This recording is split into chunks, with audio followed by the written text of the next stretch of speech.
Delete WhatsApp status permanently on iPhone. Hello everyone. In this video, I will show you how to delete WhatsApp status permanently on iPhone. First, open your WhatsApp application on your iPhone. To show you, I'm going to upload a status on my WhatsApp.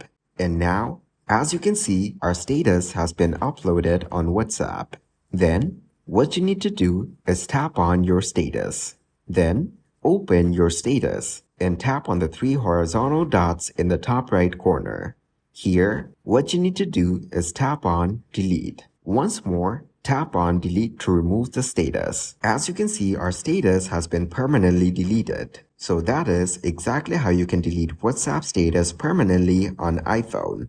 Thank you guys for watching this video. Hope you got some value.